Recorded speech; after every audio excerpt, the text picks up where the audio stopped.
Well, hey, everybody, and welcome to the Ryan Goodman Tanguay Along for the Ride podcast as we talk about the NBA. Okay, let's get to the Celtics game last night, which I'm just, as a Celtics fan, I'm heartbroken. I mean, this series could be over for Boston, Bob. I mean, it could be over. They had a chance to come back earlier, I believe, game three, and when they rallied and they fell short. Last night, they're up 14 points, 12 points, excuse me. They're up 14 points, 2 minutes to go in the fourth.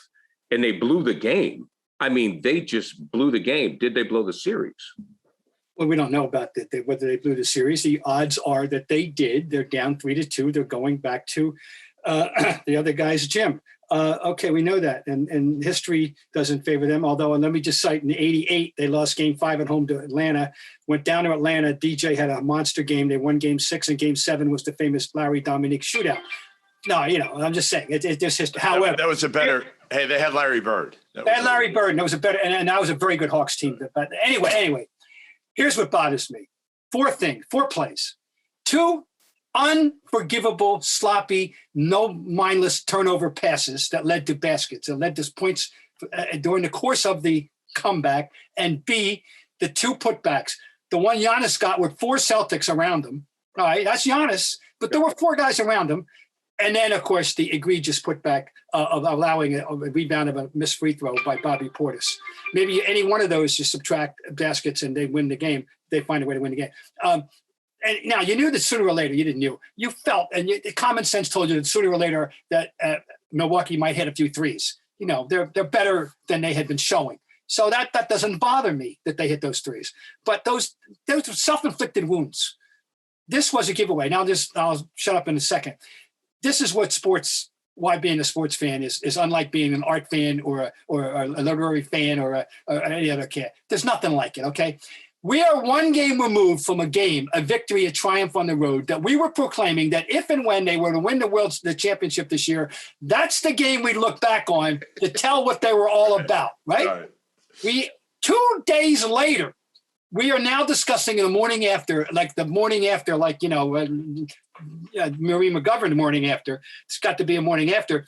This is the morning after a game that if, in fact, they go on to lose this series, we will cite as the day that it all fell apart. This is sports, folks. All right, but we're all destroyed. That game was totally theirs, totally winnable, totally in their grasp. And you salute Milwaukee and their gumption and all that, but that was a giveaway. Yeah, I mean, things can change so quickly, as you said. And, I guess the most frustrating part for me, like the Bobby Portis play, listen, he got the offensive rebound because Smart collided with Jaylen Brown. It wasn't a lack of effort. It was a little bit of luck involved in that one. Giannis hitting the 3. There was nobody within 10 feet of him. All the 3 of us can make that 3. To me, it was the end of the game. I really felt like the Celtics had the ball. Jason Tatum had to go get that basketball. And I heard Marcus Smart say it after the game that, that was kind of everybody was standing around. So that's why he took it to the basket. That's why he got the ball in the first place. He wasn't supposed to get it. It was designed for Tatum, who was standing on the other side. He's got to go get it. He's got to go get it and demand the ball and say, you know what? We're going to win this or lose this with me. I'm the best player. And the other thing with Tatum is early in the year, you would say, okay, he'd get the ball and he'd jack up a 3 no matter what. Now he's proven, even with short time left, he could get the ball and he could find somebody for an easy basket if they double. Yeah. So I think you had to get Tatum the ball there. And I put it on him as much as I put it on Smart or Ime or anybody else. He's got to demand it in that situation. And let's just, I'm flashing across my mind. You're 100% correct. But we do want to be fair. Great defensive play by Giroux. Great play as a helper. I mean, that was great. He is a tough guy. He's tough. He reminds me. He's the key to me. He's what changed Milwaukee from just an ordinary playoff contender to making them a championship team. Without Drew Holiday, they don't have a title and they're not in the hunt for another one.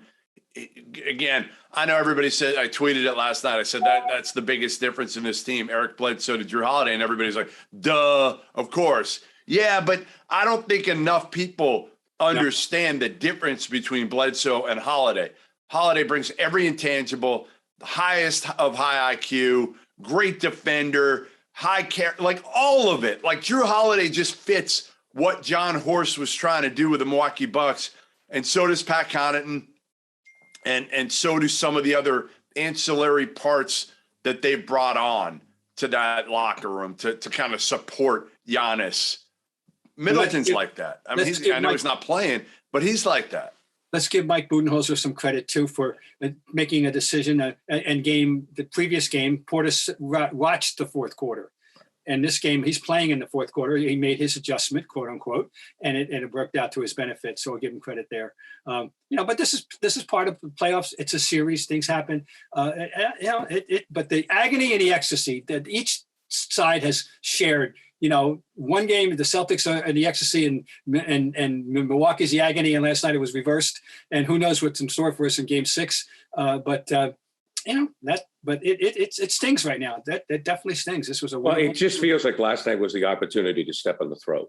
And when you have the defending champs and you let them up from the mat, it doesn't feel good. No, this hurts. No, this is frustrating. When you're feeling so good, there was such a high after, and there were, and we see how good they can be when they play the quote right way, but things out, you make decisions in the moment that, as Jeff says, that they don't get the ball to the right guy at the right time. Whereas in Game 1 against the Nets, the thing worked beautifully, and they all did the right thing and ended up in a victory. And the frustrating point is I thought that they had reached a level of maturity where they would keep playing. Jaylen Brown was awesome in the third. And in the fourth quarter, everybody said, the game's over. Let's just forget about it. Didn't you think when Al stuffed that rebound? Yeah, it was over. That was the exclamation point. Right. Absolutely. It was up 6, 2:12, I think it was to go. And the crowd going crazy. And then, the three is equal, but also I understand what Jeff was saying where, Tatum's got to go get the ball. But also Marcus is your point guard, and I thought there were two bad decisions with Marcus. I mean, one was after Tatum took one from the elbow and he bricked it, then Marcus just goes to the basket and he turns over the basketball as opposed to running an offense. Now, I know he had to go to the basket and Holiday made a good play, but I thought it was all three of those plays. And I think that, yes, Tatum needed to show up. There's no doubt. But Marcus also, man, this guy had proved to us that he was a point guard. And that he could run the offense and settle everybody down. And prior to that Drew Holiday play, the series before, he didn't do that. I think they just thought the clock was going to run out. They thought that Milwaukee was going to run out of time. And I put that on Marcus a little bit. Well, the announcers caught it very well. The announcer about the tempo game and Milwaukee was playing up tempo all the time, and the Celtics did go into we'll watch the clock mode to a degree. Right. Could have been more aggressive offensively as the thing churned. A lot of ways to look at it, guys. It's like the Hindu man and the Hindu man. Well, I think, Bob, they blew it. I mean, to me, they blew it because I said that at the outset. Milwaukee stole it, right? To me, you'd be like, Milwaukee stole that one. Of course, but they're the defending champs.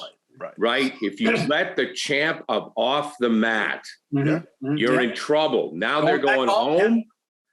I mean, it's not looking good. But the one thing I can say is that I thought the Celtics were done in December. If they lose, right? If they lose Game 6 and this is the end of the season, if you're a Celtics fan, you have to be happy with the way this season went. I disagree. Have to. No. You out of your mind. How can you not, looking at it objectively, say, hey, listen, we took major strides. We thought we might have to blow this thing up 3-4 months ago. Now we've got something to build on. Tatum has emerged as a legitimate top 5 player in the NBA. Horford's still got enough left in the tank. My big concern, I tweeted this yesterday, the greatest ability is availability, and our boy Robert Williams isn't on the court when it matters most, and it's over and over and over. And I know, again, people will say, well, he came back too quick, great job. He came back, wanted to be on the court, with a knee injury, this, that, and the other. It's just always something with Robert Williams that I just don't know if you can depend on the guy to be out there. If he can't be out there now, like, what good is this? He would be a game changer, what he can bring to the table. You can't depend on him. But I do think that this is the one the Celtics let slip away if they don't come back, because the feeling was if they win this one, they're going to the finals.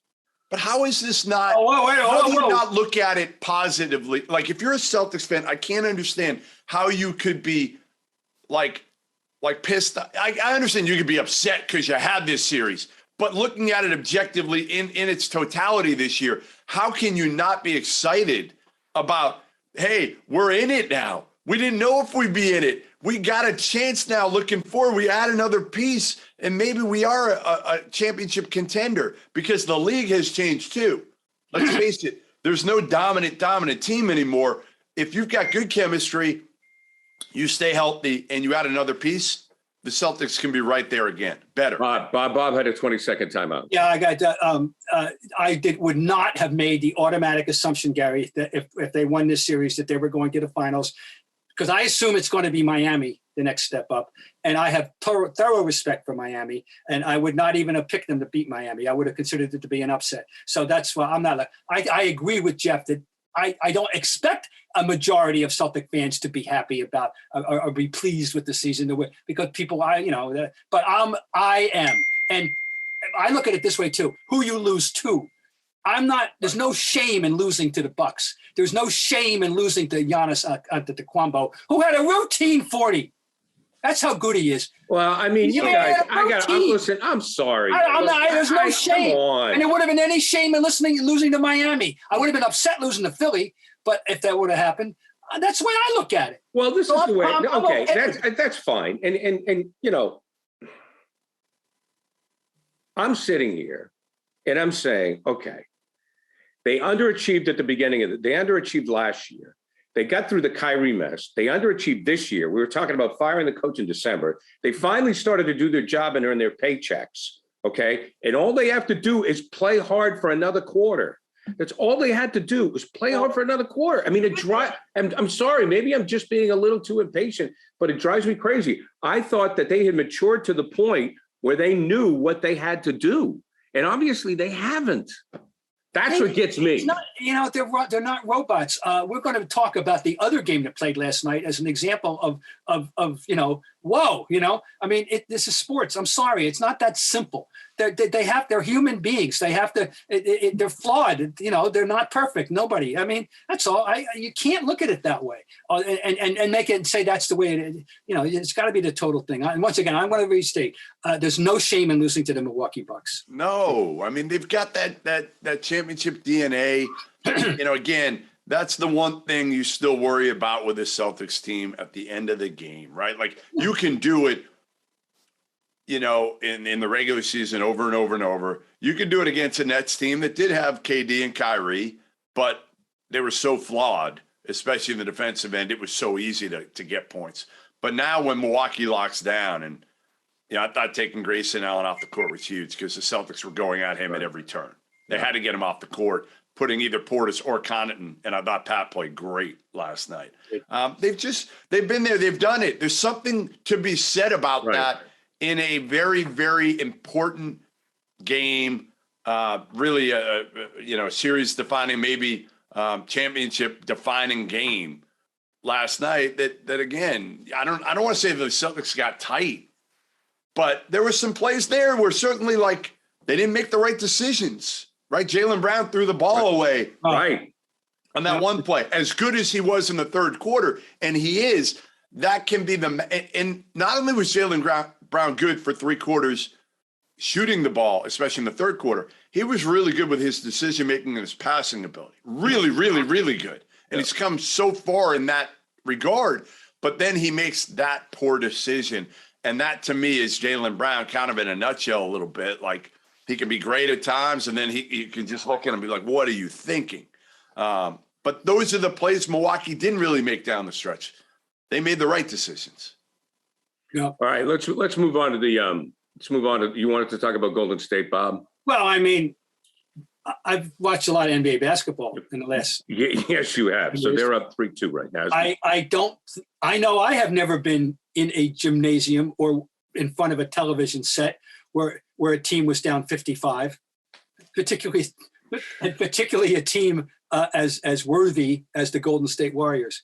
That is a shell-shocking score to me in the context of given the fact that they didn't have that Memphis is playing without Morant. Now I know they had a good regular season record with Morant, but in this this is a whole different animal now in the playoffs. That's one of the most shocking scores in the history of the NBA, in my opinion. 134-95 in a closeout game for the Warriors. The Warriors, who I thought had come together, and presented themselves as a major threat, a very easy pick. I'm not saying they won't rebound, and they probably would. I'd love to hear those discussions today, but that's an astonishing score, guys. 134-95. They were down 55. 55. Without Ja. Give Memphis a ton of credit, Bob, because, you know, I'm not saying, I hate the phrase, well, they could have folded. Nobody's going to fold. Nobody's saying we don't have John Morant, we're not going to show up. It's the dumbest thing ever to say. But give them credit for, again, not only fighting with Golden State, but dominating them without arguably, I don't know, whatever, he's one of the best players in the game right now. Dylan Brooks coming off an atrocious game. Not bad. Atrocious. But they've got that type. We've talked about that this year with that group is they're kind of lunch pail guys. Nobody's giving most of those guys a chance. And they do fight you and they play tough and they're not going to give a shit that they don't have Ja. They're just going to try to figure out a way. And that's become a really great home court. Yes. In Memphis too. It's become one of the better ones in the league right now. Crowd is really, really, really, really into it there. They've never had this is a great, they've never tasted the wine, so in basketball. So it's really nice for them. And, but well, that I don't know what do you make of it though? All right. The fact that Golden State collapsed so completely in a game, at a closeout game. I don't know what to make of it. Yeah, I'm shocked. The only thing I'd say is you go to the human thing again, I guess. Yeah. Yeah. Right. I was saying, so I'm anxious to, obviously, in both cases, our game and their game, I'm anxious to see the bounce back. Now, of course, they still have the advantage. Right. I mean, they still have. Right. Of course. And that's the thing with, is anybody going to remember this game in a year, 5 years, whatever? Did it matter? The only way it matters is if they end up probably winning the series or at least taking it to 7. And then you've got, this kind of nail biting game 7 because right now, let's face it, that game, all it did was prolong the series in most people's opinions. Yeah. Golden State will end up kind of, putting on them in game 6 and closing it out. But, again, maybe not. You never know. No. Well, I love the reaction, that the Golden State guys led by Green were kind of, playing to the crowd at the end. Yeah. What are we going to do? You kicked our ass. And Green, basically said, you guys show some class and so many words. Give them credit. Right. Give them credit. They beat your ass. Yeah. So there's that. Anyway, you're right. Let's commend Memphis. There's a lot to like about it. There's something about them. There's a je ne sais quoi spunk. And, maybe it's the coaches, because people are starting to catch on to the fact that Taylor Jenkins is a pretty good coach. Listen, Tyus Jones going in there for John Morant. Is there a better backup point guard in the NBA? 21 points, 9 assists, 0 turnovers, Bob. 0 turnovers. Tyus Jones is like the perfect backup point guard because he can make shots. He runs the team. He makes good decisions. He was terrific last year. That's what Cameron Payne did that a little bit last year. Yeah. When they needed it. Yep. And right. So this time it's Tyus Jones. Well, that's that. So here we are. Let's move on to the MVP. And Jeff, I'll start with you. Your thoughts on Jokic. I mean, you can't argue it. You could, if you want to go Joel Embiid, I'm not going to go after you for it by any means. I thought both guys were terrific. And, I would say this. I would say that Jokic without Murray this year, without Porter this year, what he did, and it just, they're both just so good all around, big guys. It's hard. You don't want to say anything disparaging against Embiid because he was so great and he plays with that kind of, that fire to him. And he's controlled his emotions a whole lot more this year, stayed healthy for the most part. I honestly, I think you're splitting hairs here. Yeah, I would have voted for Embiid myself. I'm an Embiid guy, Bob. Well, and then, of course, you got the other guy, the best player in the game, and into Taekwondo. And there's no reason you couldn't vote for him either, except that after a while, guys get to the point where people want to share the wealth, and the voters think about that. We went through that, and Jordan probably should have won 10. But it's Charles had a good year. Let's give it to him. Oh, Carl had a good year. Let's give it to him. Right. And I think on the Taekwondo has reached that status already and is going for a third. All right. I could easily, I'm with Jeff. I could easily make the devil's advocate argument for any of the three. The negative, the nitpick I might make on Embiid is he missed. He played 68 games, and now Bill Walton. I looked it up. You know how many games he played when he won it in 77, 78? 58. He missed 24 games, and people decided he was still so much the guy. And of course, they were 50-10 that year as defending champs when he got hurt. And then by the time they got to the playoffs, I think they were missing 4 starters. Portland. But Walton won it with a guy has won it with 58, and you could make an argument therefore that Embiid deserved to win it with 68. Here's the tiebreaker. If I'm going to go the other way, though, Embiid is a two-way player. I mean, his defense was his calling card before he showed us he could make a three and do all these things. Whereas Jokic, nobody's claiming he's a defensive whiz of any kind, right? No. And it's all about the offense for him, and it's extraordinary offense. There's no question. Whereas Embiid, it's about both. So you can make the argument, a two-way player versus a more disproportionately emphasis on the offense. But what Jokic does, he's the best passing big man since Walton, and maybe better than Walton, or at least he's at least as good. The one thing Walton did was throw outlet passes, but nobody throws outlet passes anymore. So that's a hidden art, a dying art. They're all great players, and I mean I love watching all three of them. And I just think that Embiid's got to get over it. Now, I disagree with Charles Barkley. The other night, he was making a big point. He was blaming Embiid's performance on sulking. I love Chuck. I love Chuck, but that was ridiculous. It's not ridiculous. That wasn't what was going on. The guy's dealing with a face mask. No one wants to play with a face mask, okay? No one has ever wanted to do it, whether it was Kareem. Larry had to wear one that time when he got hit by Harvey Catchings for 18, got on the cover of Sports Illustrated with the face mask. Did Wedman have one for a year? Yeah, I mean, and of course, our boy from UConn played. Rip Hamilton. Yeah, Rip played 1-1, and he got hit again. And I mean, he's dealing with really serious physical problems right now. And for you to criticize him on the basis of you think he's sulky in the middle of the game because he didn't get MVP, you wonder what goes through Charles' head sometimes. We all want to like Charles, but come on, Charles. I know. He's so entertaining. He'll get a lot right, but when he's wrong, he can be way, way wrong. Yeah. So go big or go home, Barkley. That's right. Okay. Now, this is Bob's chance to take center stage. I remember this player when I first started watching basketball. Jeff, I'm a little bit older than you, but Bob Lanier. And when I remember him, of course, the Bonnies, right? St. Bonaventure. Mm-hmm. And then with the Pistons and then under the Bucks, but was the size 22 shoe. That was the thing with Bob Lanier. And I always look Bob Lanier and like Nate Thurman were kind of like centers that they didn't get the ring, but they were definitely great big men, didn't get the ring like Jabbar or Parrish or, certainly didn't that type, but I mean, Lanier was a great player. I first encountered Bob Lanier when he was a sophomore at St. Bonaventure because in 1968, Boston College happened to draw St. Bonaventure in the first round NCAA tournament game, played at Keeney Gymnasium in Rhode Island, at University of Rhode Island. I broadcast that game for the student radio station, sitting on the stage behind the basket. Wow. And they beat us. And he wasn't the reason they beat us. Bill Butler was, but he played well, but he was Bob Lanier. 2 years later, they were 23-2 that year, by the way. Then 2 years later, they are in the Final Four, and he's by far the biggest reason. But they enter it without him. He was injured in a freak accident at the waning seconds of the regional final game against Villanova, where he was kicking Villanova's butt. Chris Ford, ironically a future teammate, got rolled up into him and he tore his MCL. Oh, He was not available for the Final Four. They put up a heroic battle against Jacksonville with nobody over 6'5" in the lineup, and they lost a competitive game.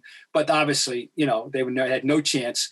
I, among many, believe they could have beaten UCLA that year. Wow. That was the Steve Patterson center year, the in-between year between Kareem and Walton. And they were better than Jacksonville with him. He's a better player than Gilmore, period. Get that in your head, folks. And anyway, so that's why I counted. Bob Lanier, by the way, in a bountiful draft, 1970, a draft that included Pete Maravich, Rudy Tomjanovich, Dave Cowens, and in the second round, Calvin Murphy and Tiny Archibald. Wow. In the second round, okay? He was the number 1 pick in the draft, Bob Lanier. Now, Bob Lanier was a bountiful era for centers, guys, in the 70s. Think about it. Kareem was in his prime. Cowens went up to win 2 rings. Nate Thurman, Willis Reed, Wes Unseld, and then in the other league, Dan Issel, Mel Daniels, Artis Gilmore. Later on, Bill Walton, Moses Malone. Wow. This is the centers that played in the 70s, folks. Real old-fashioned, as Al McGuire would say, aircraft carrier centers. He was up there right with them all. He was a 20.10 guy career, okay? By the way, he was 27-15 career at Bonnie's. And he was a wonderful player. Now, here's what you're right about the feet. That's what was just people think about the size 22s. Their pair of are bronzed. They're in Springfield. You go out to the Hall of Fame. You'll see the bronze size 22s. And that's what so many people remember. Here's what I remember. I've seen all the players of the last 60 years of any consequence. I've seen all the big men. And fortunately, all of them in person. And he's 6'11" and listed 270. A big man. I mean, a big man. Not big. And he's the most graceful big man I have ever seen. He moved with elegance. He didn't have rushed movements. Here's what I always said about Bob Lanier, and I'll shut up, get off the soapbox. Were I a cartoonist, or if I could hire one, if I could hire my old friend Larry Johnson. Here, Larry, I want you to give me a cartoon of Bob Lanier. Here's what I want. I want him taking a hook shot. I want him gracefully taking a hook shot. But instead of his nose, I want an elephant's trunk. And I want him dressed in a tutu. And I want it to be called the ballerina elephant. And that's a compliment, because I've never seen a man that big carry himself with such physical elegance on the court. I mean, that's what I most remember about Bob Lanier, is the way he moved at that size. It was no one else like him. And postscript, what a wonderful man. A beloved man. He was the NBA global ambassador for 30 years. People in the Phoenix area will tell you tales. I did a podcast this morning with a Phoenix guy Brad Sesnick, who tells me about he knew Bob and from his family days in Phoenix and coaching youth basketball. Everybody loved Bob Lanier, the Dauber. We all knew him in the NBA community as the Dauber. One more little personal anecdote. There was a writer in Chicago, Bob Logan. He was the man on the Chicago Tribune for the great Bulls teams of the 70s. And he used to get us confused. Bob Logan, Bob Ryan, and we used to have fun with that. But this is the days when you go out drinking with these guys, Right. I had more than a few beers with Bob Lanier. So I am very saddened. But the NBA community lost one of its all-time great people, as well as one of the great players, Hall of Fame player, Bob Lanier. Well said, Bob, and I think a fitting ending to our program today. So, gentlemen, thank you very much. And hopefully we'll be talking about the Celtics next week. But the stirring comeback. Man, I can't believe you two, the pillars of optimism. All right. Yeah. I'll talk to you boys. See you. All right, guys. That was fun. Guys.